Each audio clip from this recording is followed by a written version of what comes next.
കുംഭമേള നടക്കുന്നത് വഖഫ് ഭൂമിയിലെന്ന അവകാശവാദവുമായി all India Muslim ജമാഅത്ത് അഖിലേന്ത്യാ president Maulana Shahabuddin Razvi. മുസ്ലിങ്ങൾ കുംഭമേളയിൽ പങ്കെടുക്കരുതെന്നും ഷിഹാബുദ്ദീൻ റസ്വി. കുംഭമേളയിൽ കൂട്ട മതപരിവർത്തനം നടക്കുന്നതായും ആരോപണം.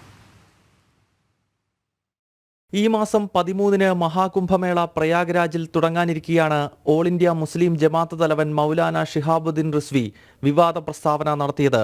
കുംഭമേള നടക്കുന്ന സ്ഥലം വഖഫ് ഭൂമിയാണെന്നായിരുന്നു പ്രതികരണം. जो शामियाने तंबू वगैरह लगाए गए हैं, इंतजामात किए गए हैं, मेला लग रहा है, ये वक्फ की जमीन है और वहां के मुसलमानों की जमीन है.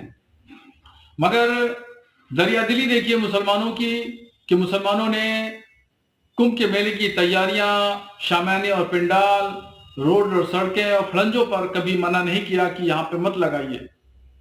और तंग दिली देखिए अखाड़ा परिषद के लोगों की कि वो लोग जो है वो मुसलमानों के प्रवेश पर वहां पे ठेला लगाने, खोंचा लगाने से भी मना कर रहे हैं कि वहां कोई भी मुसलमान एंट्री नहीं करेगा.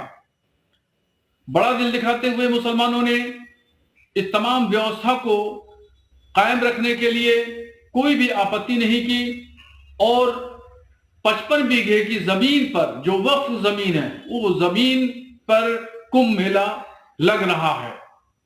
तो ये तमाम चीजें जाहिर करती हैं कि कहां से कौन तंगदिली, छोटे दिल का मुजाहरा कर रहा है और कौन लोग हैं जो बड़े दिल का मुजाहरा कर रहे हैं. കുംഭമേളയിൽ മതപരിവർത്തനം നടക്കുന്നതായും മുസ്ലിം സമൂഹം അതിൽ നിന്ന് വിട്ടുനിൽക്കണമെന്നും റിസ്വി ആവശ്യപ്പെട്ടു. അതേസമയം റിസ്വിയുടെ പരാമർശത്തെ തള്ളി അഖാഡ പരിഷത്തും മറ്റ് ഹൈന്ദവ സംഘടനകളും രംഗത്തെത്തി. കുംഭമേള നടക്കുന്ന ഭൂമിയിൽ സനാതനധർമ്മ വിശ്വാസികളല്ലാത്തവർക്ക് സ്റ്റാളുകൾ അനുവദിക്കരുതെന്ന് അഖാഡ പരിഷത്ത് UP സർക്കാരിനോട് നിർദ്ദേശിച്ചു. മുസ്ലിം ജമാഅത്ത് തലവന്റെ വിവാദ പ്രസ്താവനയ്ക്ക് പിന്നാലെയാണ് അഖാഡ പരിഷത്ത് നിലപാട് കടുപ്പിച്ചത്. തമിഴ്നാട്ടിൽ 1500 വർഷം പഴക്കമുള്ള ക്ഷേത്രവും ദ്വാരകയിലെ ഒരു ദ്വീപും ഉൾപ്പെടെ തങ്ങളുടേതെന്ന് വഖഫ് അവകാശപ്പെട്ടിരുന്നു. ഇതിന് പിന്നാലെയാണ് പ്രയാഗ്രാജിൽ മഹാകുംഭമേള നടക്കുന്ന സ്ഥലത്തിനുമേലും വഖഫ് അവകാശവാദം ഉന്നയിക്കുന്നത്. ജനം, ഡൽഹി.